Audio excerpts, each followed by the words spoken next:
Welcome back to the Baer Faxt Live from London. Once again, we're at Frieze's headquarters on Cork Street. Thank you for the space. We're sponsored by Ursula. I'm sure that's a magazine that you often read. Great contemporary culture magazine. Thank you, Hauser & Wirth. And thank you to Katharine Arnold from Christie to be here. It's been a few days of auctions for Frieze London. It's October, the year's done for you, right? Oh, no, not quite, Josh. It's done from the perspective of evening sales, day sales, post-war and contemporary impressionist and modern in London, but modern British is next week, which we just talked about a little bit, and then Paris is also next week, so I'm going to be busy. And you have sales in New York probably too. We have some sales in New York too. But as you know, my responsibility, apart from selling worldwide, is really the European market. And so I'm heavily focused, at least in this next fortnight, on London and Paris. So it was quite a bit of controversy, June, not doing an evening sale. We talked about that back then. Yeah. How do you think that affected what happened this week? Oh, I think it was incredibly positive. And I think that the results have borne out that the strategy was correct. I keep looking back and thinking about what people were saying in June. For London to remain relevant, we have to bring good sales to the market. There has to be a reason why people want to come to see our works of art. Like if we have 2 great seasons with great works of art, people will come. It's way better than 3 mediocre seasons. 3 mediocre seasons is a mistake, in my view, and in our view, our shared view. Well, we're always talking about, are the Americans here? Are the Americans here? Did you see them? They were here. They were here. London felt amazing, and I think one of the reasons for that is not only the auction cycle, but also the efforts that the galleries put together and the amazing shows. We had blockbuster shows in London this time around. We had Van Gogh at the National Gallery, which we supported, we sponsored. We hosted the most beautiful dinner at the National Gallery that felt mind-blowing. That space is extraordinary and the show is fantastic. And then we have Monet, The Views of the Thames, and then the National Portrait Gallery just opened Francis Bacon, which was also sensational. So people come when there are great shows and great art. I think we were talking with Alma a bit before, the notion of the collaboration of the museums, the galleries, even the fairs, and the auction houses. It's like Paris succeeded last year because the galleries and museum shows at Art Basel were the best ever. Yes. Are you consciously part of that process here? Are we consciously part of that process? With the galleries, the fairs? Yeah, I think we all hold hands. Yeah. And also, let's be honest, we're all good friends. Alma's a great friend of mine, and there are lots of other people that are part of this ecosystem who our interests are all very much aligned. So I felt a big responsibility to put together a good auction, which we did, and the sell-through rates were good, and that felt very supportive of the market as a whole. They are challenging times. It would be ridiculous not to acknowledge it. But when you bring the right material to the market, that's whether you're in a gallery or whether you're in an auction house, people turn up. What would you say about the relationship between the auction houses and the galleries now versus, I don't know, when you started? Gosh, I feel very supported in my day-to-day by the major dealers and gallerists. I respect them, and I feel that they've really shown up to support us in moments when we needed them. So I think relative to when we started, when things are going great and when the market is flush, everybody's a genius. Everyone's a genius. In the tough times, we've got to stick together, and I think that's what everyone's been doing. But for a long time, the galleries and many of the sort of older ones in New York, they hate the auction business. Right. And that's been an interesting phenomenon. Yeah, I mean, we are the most transparent part of the market, and we have a very important function in that it is almost a barometer on the health of the market. Our sell-through rates, our totals, our volumes, how each individual location is performing. Even, let's say, when we look at what regions have been buying, that's also really fascinating. So, like a key takeaway, which is useful for everyone else in the market to know. So in March in London, we only had 4% Asian buying. In this last week, in October, we had 22% of Asian clients buying. Like those things That's do interesting, start to matter. Because I didn't see any Asians in London. Well, they were buying. They were buying. So this, interestingly, is also a question of timing. So there was a lot said about Christie's hosting an auction just before Sotheby's. It was unprecedented. It was also largely due to the calendar and various holidays and days of memorial during the week. But running at 5 o'clock means people in Asia are still awake and they can pick up the phone rather than trying to disturb them in the middle of the night. We kind of accommodated them. And I think that's the other part, is that buying art should be a great experience. Like, people don't have to buy art, but they should enjoy doing it. And I think people have enjoyed being in London this week, and they have bought art. And when we're asking people to pick up the phone just before bedtime, that works a little bit better than asking them to stay up in the middle of the night. That's interesting. Now, do you realize that Christie's is the biggest gallery in the world by sales? Yeah, I imagine that's right. So it's like, I believe that your sales are probably private. So we're talking private sales. Yes. On an auction. And I'm sure it's over $1 billion a year. Yeah. And it's probably a battle because we don't exactly know Sotheby's, Christie's. But that's bigger than any gallery in the world. Right. So how do you run a gallery and an auction house? It's a very good question for Guillaume Cerruti, our CEO. I wouldn't say that I'm running both sides of that, but there are moments in time in the year when clearly the focus shifts towards private sales for each of us. And then when it's auction time, we switch towards the auction market. We have to do both of those things side by side. How do you decide what to take in right now for auction versus what would sell better privately? Is that Christie's recommending, or is that the clients? We have a fiduciary duty to the seller. We always try and maximize what we do for the seller. And I can say that from my perspective, speaking on my behalf, that is absolutely the thing I have in mind, because if I maximize a net to vendor for the seller, it means they're more likely to come back to me to do it again.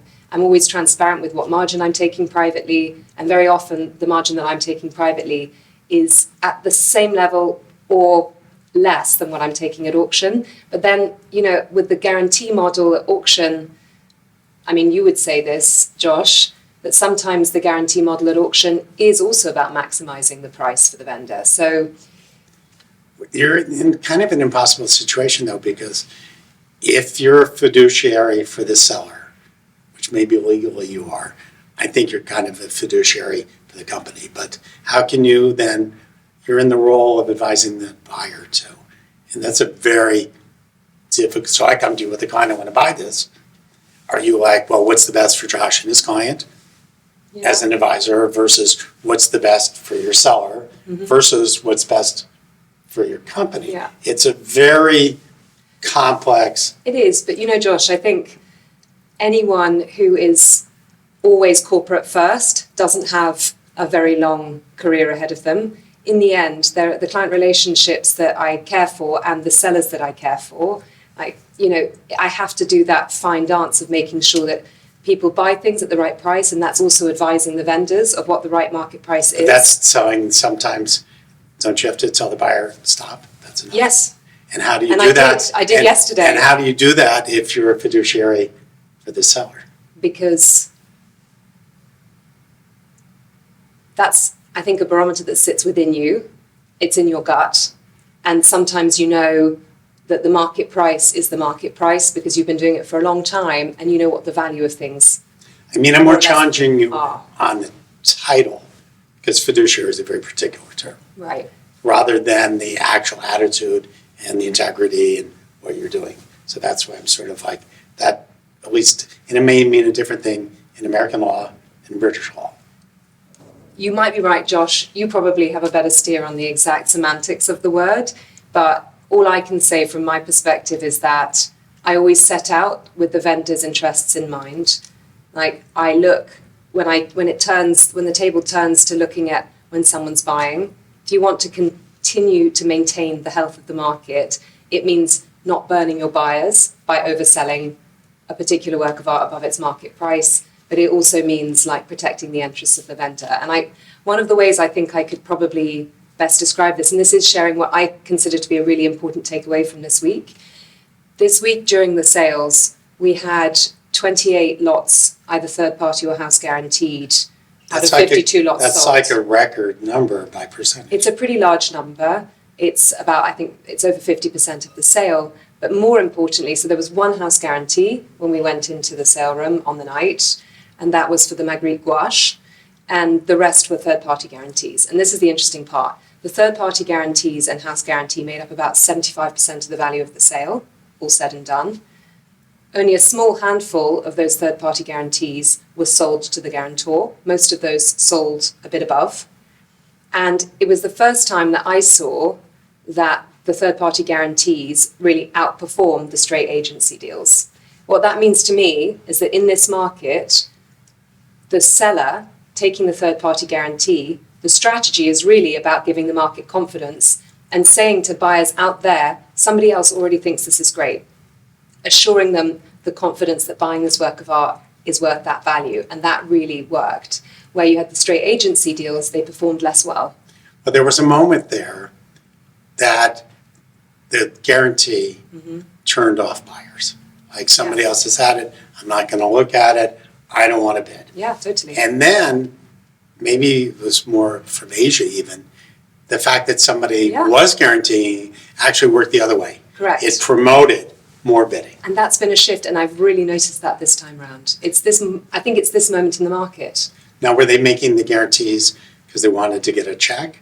Were they making the guarantees because they wanted to own it These at a are certain owners. price? But These I mean, are owners. These were not speculators, these were collectors. And that's the other thing I've noticed in this market. Clearly, we had 10 years of money just being pumped into the system. There were people who were there purely as an asset play. And I think now that we're looking at October 2024 and into the remainder of the year in New York, the people who are really turning up are collectors. And in a way, that's a more true version of the market when it's people collecting. And that means that the scrutiny on what we're actually bringing to market is even greater. It has to be fresh, it has to be well priced, and it has to look good. well, it can be not fresh, but well priced. Correct.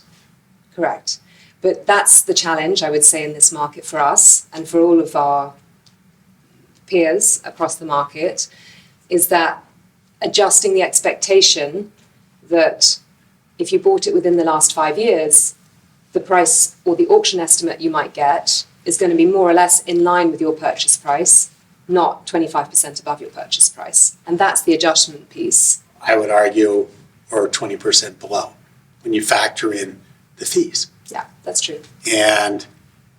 But if you bought it 30 years ago, Doesn't matter. it's like, You should If you- estimate it well. yeah, if you paid $1 million for it and it was worth $30 million 3 years ago and you sold it for 22, Yeah, you're fine. yeah, But if you bought it 2 years ago for 27 million, people have a hard time. yes. So that's where I don't want to say curation because it sounds too grand for what I'm doing. That's Please, don't use that word. I That know. word in the auction, But, that means I don't have enough work for the sale I curated. No, but carefully putting the sale together, and we did have enough material for the auction. I think we were up by 83% in our evening sale last October, so we had enough material for the auction, but we selected it carefully and with purpose. And I think that is important, and that goes back to this two-sale strategy thing. You know, there's been a lot said about London or Paris. Well, to be honest, I think that's it's a bit of a moot point. It should be London and Paris.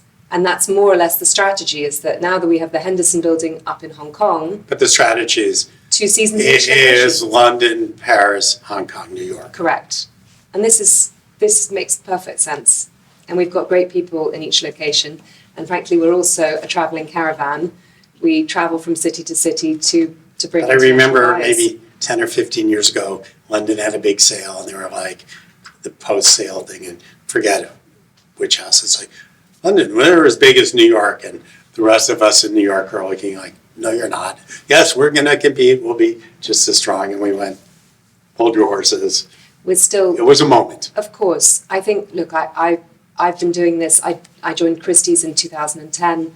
I worked in an investment bank before that. So I didn't see the financial crisis in the art market. I saw it on a trading floor. I then came to Christie's in 2010. I've only seen unbridled growth of the market. This is a more challenging moment, which means we all have to do things carefully, with intention, and having 2 sales in each season, rather than trying to cram the calendar with lesser quality sales, has to be the right answer. Let's go back in time, 14 years. Yes. 11, having come out of investment banking. What did you think you knew about the art market then that you were wrong about? and the other side is like, it's like things that you suspected and were true. I mean, you have preconceived notions then. And what surprised you, both positively and negatively? What surprised me both positively and negatively? I think I did an exercise looking back over that period of time that I'd started working on sales. One thing that surprised me, but was a positive surprise, was that when you look back and you see who bought things over that period of time, the best things, people often paid an above market price for those things. But they were the ones that were the greatest store of value. They continued to outperform the market. The people who bought those didn't tend to be people who dipped into the market for 5 minutes in and out. They tended to be people who understood what good looked like and were prepared to be brave and buy things above the market. One of the great examples of that is the Peter Doig painting Swamped. When it was first bought, now I haven't got the dates perfectly in mind, when it was first bought, it made 3 times the world record for the artist, and it has more or less outperformed every single time it's come up to auction. And now, most recently it sold for $35 million in New York. So quality holds its value and it outperforms. Another thing that surprised me probably, and this was some analysis we did earlier in the year, is looking at who are the artists where there is the greatest depth of bidding. And one might think that because there's so much made of contemporary art and speculation around contemporary art, that some of the deepest pool of buyers would be for strictly contemporary pictures. Well, no, that's not the case. It's British painting. It's not British painting, but it's a lot of things made before 1945. So Magritte has one of the greatest depth of bidders and buyers at a high level at evening sale. So does David Hockney. And I think we saw that this week as well. Well, there are a few artists that transcend. So I would say, for instance, Picabia will go for modern person and contemporary. Man Ray Yes. and Duchamp. Yes. They fit in both categories. Yes. And that makes for a much stronger market. True. Absolutely true. And I have to say the Magritte from Ertegun, Mika Ertegun's collection, which is coming up in New York in November. What's the estimate? Well, the estimate is $95 million. It has a third-party guarantee already. It's selling. It'll be a new world record for Magritte. But I have to tell you that this picture was in London this whole week. It was a tough act to follow. We always had to carefully bring everyone upstairs first and then down to the Magritte because it's such a knockout of a picture. But that painting was made 100 years ago. But it looks, the concept is so fresh, it could have been made yesterday. But here's what's interesting. It's like, who's ever buying it, that's a bad investment. There's no way at $100 million that that's a good investment. It has to be worth $200 million in 7 years. It has to be worth $400 million in a period of time. It's a pure banking. It's, who's ever buying it's not investing. They've already made their money investing. They just want it, and they can afford it. But all the air has been sucked out of that asset growth. But it's a store of value. It's a store of It value, doesn't depreciate. but it's not a good investment. Well, it depends if you're intending to make a return out of it over a short period. Even a long period, you can't possibly.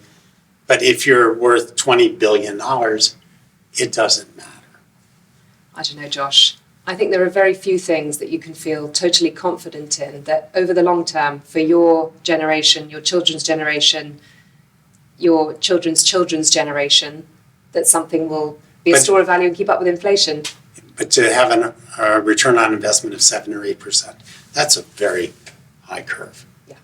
And I think the $1 million Magritte can do that. Yeah. But when you get to a certain point where the air is particularly thin, I don't think these guys are thinking they may be asset allocating Yes. and diversifying, but they're not looking at it like when I buy that chocolate mini for $100 million, Yes. I'm going to make money. Yes. Because they don't. Right.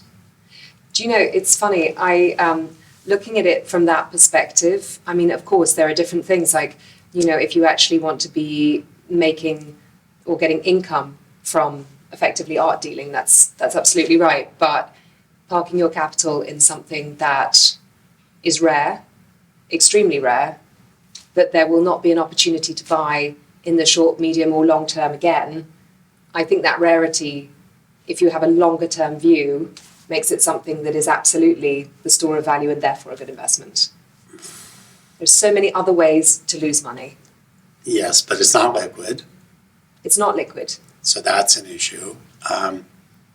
But you can't live with your net worth on the wall. Well, some people should. They should just put their financial statement on the wall because that's what they want to show. So and that's not much fun. Yeah, but it's funny thinking back to when I was working at Merrill Lynch. Like, obviously, it was a terrible time, September 15th, 08. Lehman Brothers disappeared, and then in the immediate aftermath, it was really interesting thinking about the things that outperformed and why things outperformed. And that was right when the Hearst sale happened here. That's right, when the Hearst sale happened. And it went big. That was the most surprising moment. Remarkable. And of course, it meant something so different to me because I was sitting on the trading floor at that time.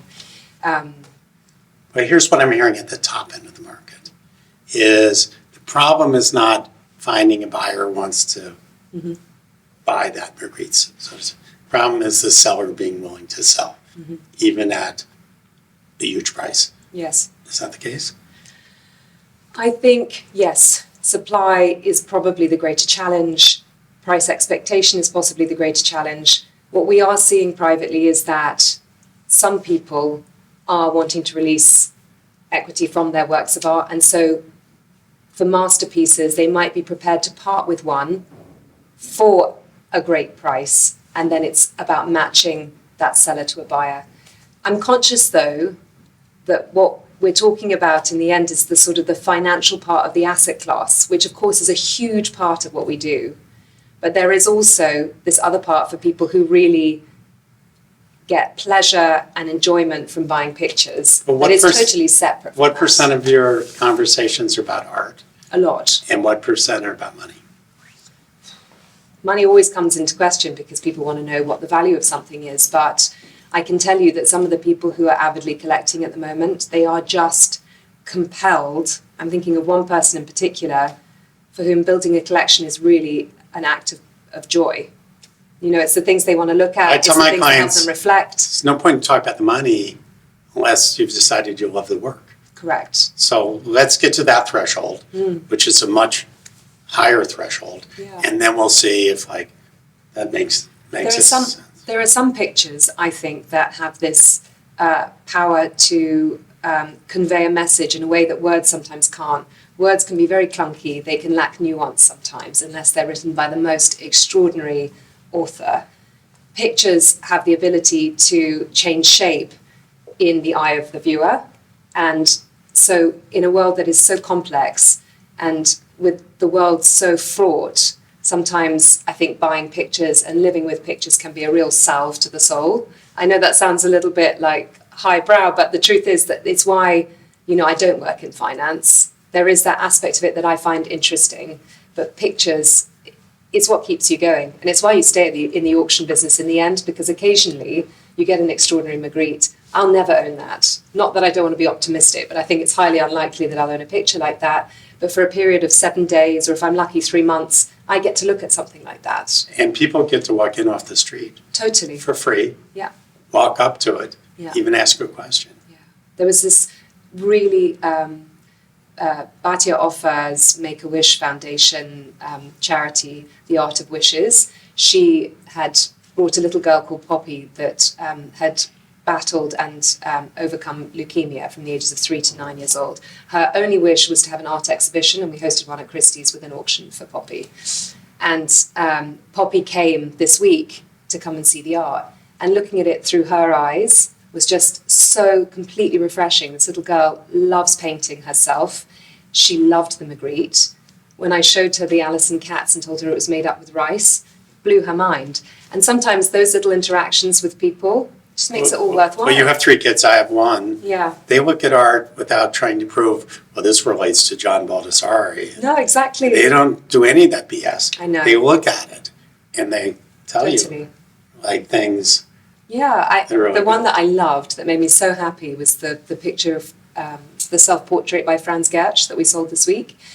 I love this artist. I first saw the artist the first time, I think, in the Kunsthaus in Zurich, maybe in 2010-11. I forget exactly when it was. I'd never heard of him before. And I walked in and I saw these extraordinary woodcuts, so intricate, so detailed, and then the paintings and the detail of those blows your mind. There's the show at the Louisiana now, and I knew that this was an artist I wanted to have in the sale desperately. That painting hung at King Street, and it was 4 meters wide. It was never going to be for anyone or for everyone. And finally, people would come in and say, I have no idea who this artist is, but that is a fantastic picture. And seeing that kind of response to good art, when people don't even know who the artist is, don't need to know, but still say this is something great, that's very rewarding. Yeah, kids can do that. I found that working class people do things with their hands, have a different relationship. Yeah. And then, versus the gentleman who lunch or something like that to sort of do that kind of thing. So I think, the auction house is a great place. I'm not showing her. It's like, go there. It's free. Totally. You'll see, frankly, you'll see better work at the auctions than at the fairs, but that's always a good balance. But it's a great opportunity. Yeah. To be honest, this week in London was fun. It really was. It was hard work, but it was great fun. Is it more fun when times are hard, in a way? Because when it's all blazing, it's like people are just greedy upon greedy. Not so fun for you? I think it's really fun when you see that the hard work and the effort that everyone puts in is rewarded. Did you have a disappointment this week? Did I have a disappointment this week? Honestly, yes. My disappointment was that the great picture by Paula Rego from the abortion series, that we didn't sell it for a world record price. That would have been my dream, because I think at this point in the world, it would have been a strong message in support of women and women's rights. But here we are, such is life.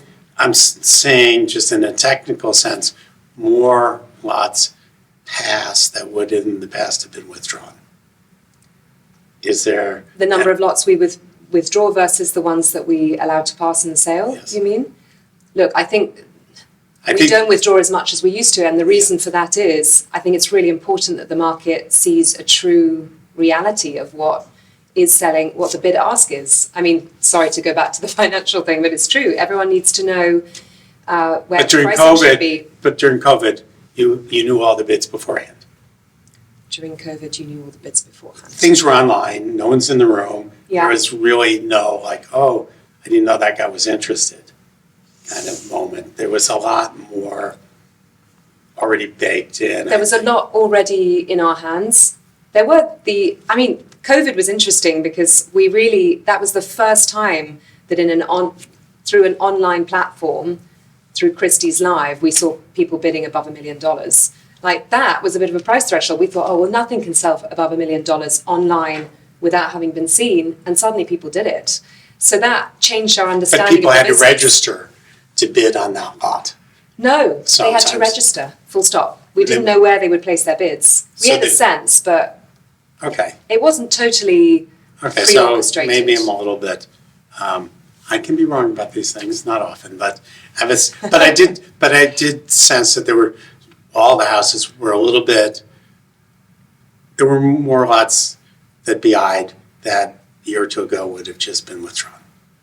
And maybe they were just hoping for one guy in the room or one dealer to raise their hand people don't always tell you what they're going to do.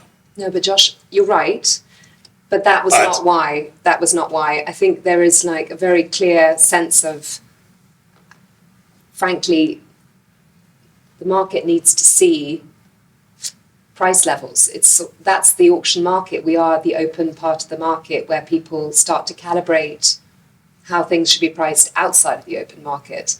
And so by withdrawing a large proportion of a sale, one is skewing completely the sense of what the market is. Well, when you put the totals, 100% sold, here's some white gloves, and you withdrew 5 lots. Yeah. That seems a little bit like... It's not quite right. It's not wrong to have done it, it's just the articulation of it. Yeah.